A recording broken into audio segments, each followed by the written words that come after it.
우리 함께 하나님 말씀 살펴보도록 하겠습니다. 오늘 하나님께서 우리에게 주신 말씀은 이사야 10장 5절부터 19절까지의 말씀입니다. 아시리아에게 재앙이 닥쳐라. 그는 나의 진노의 몽둥이요 그의 손에 있는 몽둥이는 바로 나의 분노다.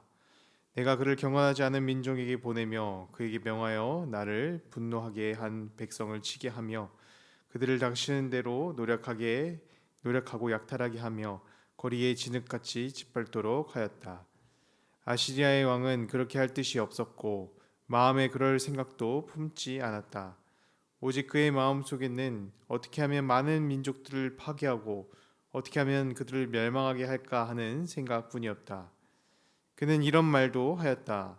나의 지휘관들은 어디다 내어놓아도 다 왕이 될 수 있는 사람들이 아니냐.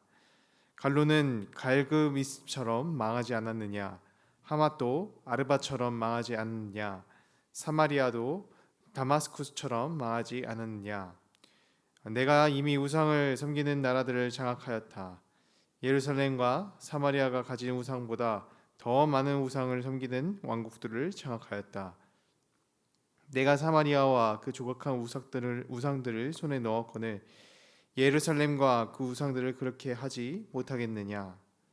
그러므로 주님께서 시온의 산과 예루살렘에서 하실 일을 다 이루시고 말씀하실 것이다. 내가 아시리아 왕을 벌하겠다. 멋대로 거두름을 피우며 모든 사람을 업심 여기는 그 교만을 벌하겠다. 그는 말한다. 내가 민족들의 경계선을 옮겼고 그들의 재물도 탈취하였으며 용맹스럽게 주민을 진압하였다. 나는 내 손의 힘과 내 지혜로 이것을 하였다. 참으로 나는 현명한 사람이다.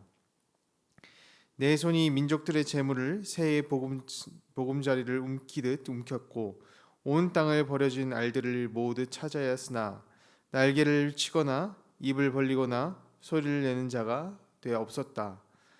도끼가 어찌 찍는 사람에게 뽐내며 톱이 어찌 켜는 사람에게 으스대겠느냐. 이것은 마치 막대기가 막대기를 잡은 사람을 움직이려 하고 몽둥이가 나무 아닌 사람을 들어 올리려 하는 것과 같지 않느냐.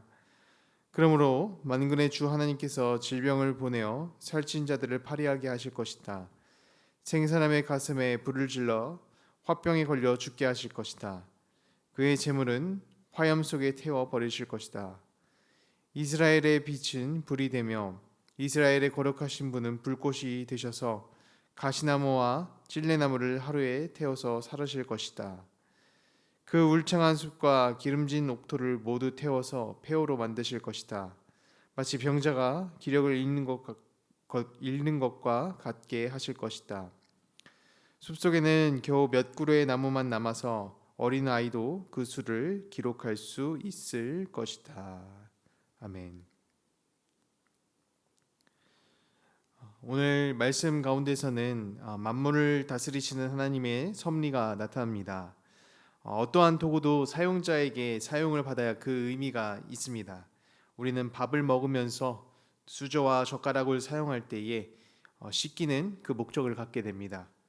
만약 수저와 젓가락을 그저 통 안에 방치하게 된다면 수저 씻기는 어떤 의미도 가지지 못하게 되죠.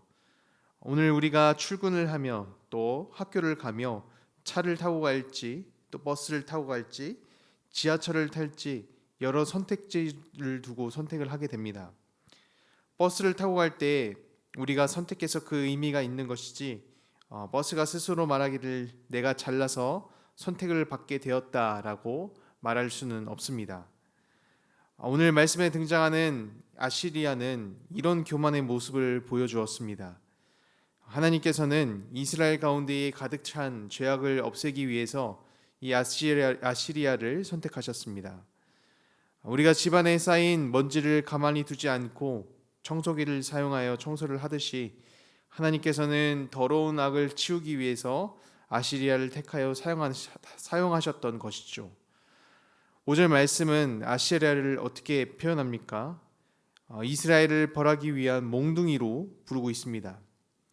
여기 등장하는 몽둥이는 폭력을 위한 몽둥이가 아닙니다.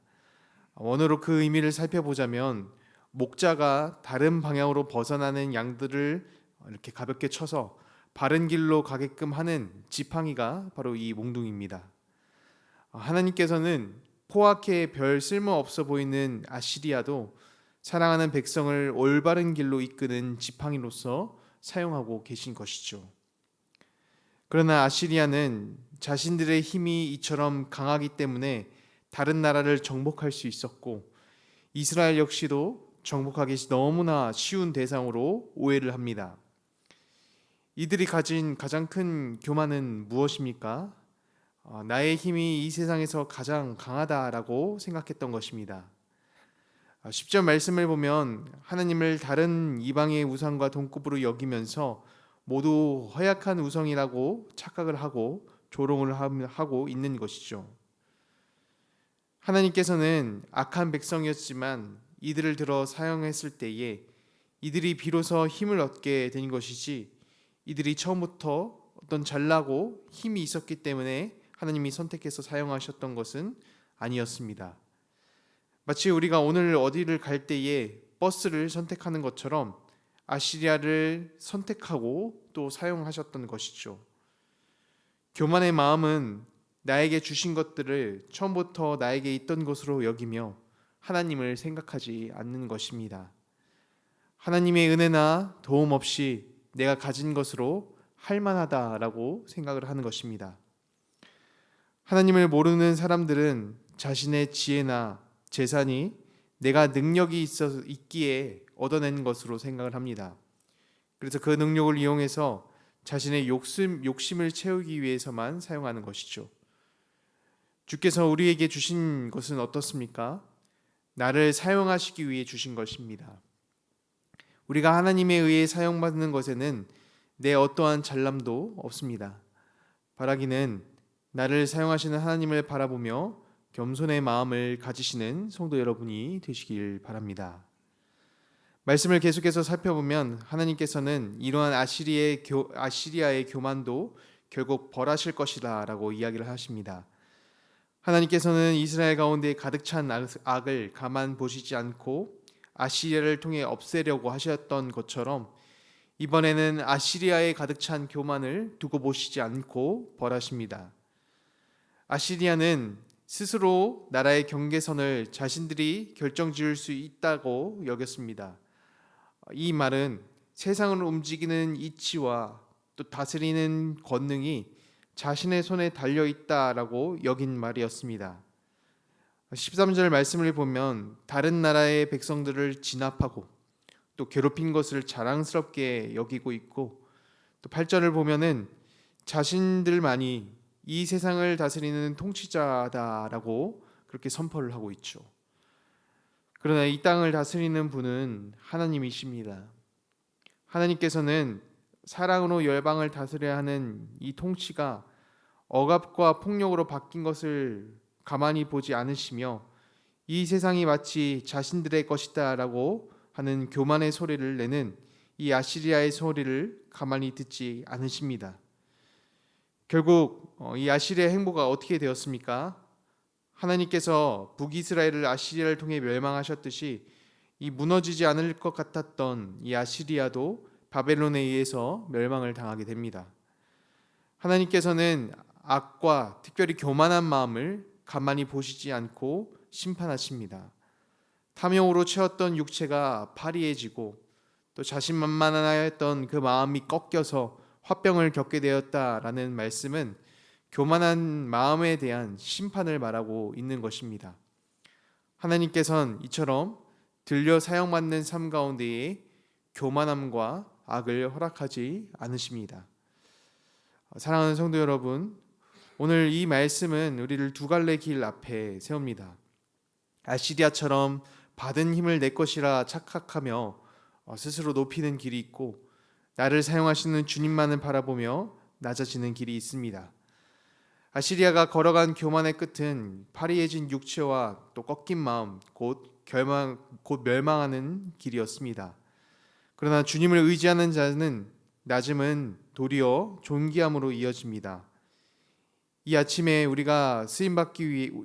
나온 우리는 쓰임 받기 위해 부름을 받은 사람들입니다. 오늘 하루 우리에게 맡겨진 것들에 나의 욕심이 아니라 주님의 뜻을 위해 사용하며 살아가기를 원합니다. 손에 쥔 것을 자랑하기보다 그것을 맡기신 주님을 바라볼 때에 우리는 그 의미를 찾게 됩니다. 통 안에 방치된 수저가 아니라 주인의 손에 들려 목적을 이루는 도구처럼 우리도 주님의 선한 손에 붙들려 쓰임받는 하루가 되기를 바랍니다. 그럴 때에 하나님께서는 우리를 통해 이 땅 가운데 일을 이루어 가실 것입니다. 오늘도 겸손히 주님을 의지하며 나아가는 성도 가운데에 사용하시는 하나님의 은혜가 임하기를 주님의 이름으로 축원드립니다. 우리 함께 기도하도록 하겠습니다. 우리에게 은혜를 베푸시는 주님, 나의 힘과 나에 대한 사랑을 버리고 하나님께 붙들려 사용받는 삶이 되기를 원합니다. 힘과 지혜를 얻고 교만한 마음을 보였던 아시리아를 반면교사 삼아 나에게 주신 것들을 당연하게 여기지 않고 하나님께 붙들려 사용받는 것에 감사하게 하여 주시옵소서. 하나님의 마음을 닮아 우리에게 보내신 지체를 허락하게 하시고 하나님의 사용되는 목적대로 그리스도의 향기만을 드러내는 하루가 되게 하여 주시옵소서. 오늘부터 이어지는 네팔 단기봉사 선교팀을 위해 기도합니다. 열방을 향하신 하나님의 마음에 붙들려 사용받는 공동체가 되게 하시고 준비한 계획과 일정들이 주 안에서 선하게 또 안전하게 이루어지게 하여 주시옵소서. 모든 팀원들이 한 마음이 되게 하시고 또 서로를 사랑하며 굳건해지는 공동체가 되게 하여 주시옵소서. 그래서 주시는 은혜와 열매를 누리는 단기봉사팀이 되게 하여 주시옵소서. 오늘도 주 안에 살기를 원하며 간구하고 나아갈 때에 주께서 나의 마음과 삶을 붙들어 주실 것을 믿으며 나아갑니다. 이 모든 기도를 살아계신 예수 그리스도의 이름으로 기도드립니다. 아멘.